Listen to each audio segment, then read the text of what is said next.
Hi guys, back on the project. So I'm getting the door handles fitted and all the catches. I've bought a winder mechanism as well.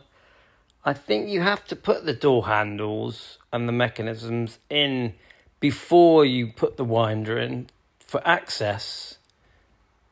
And then obviously I'm going to have to order the window scrapers. I think there's an outer and an inner scraper with a chrome section that runs along the top. I'll be honest with you, it's all very fiddly, and I just looked on YouTube to find ways of fitting it.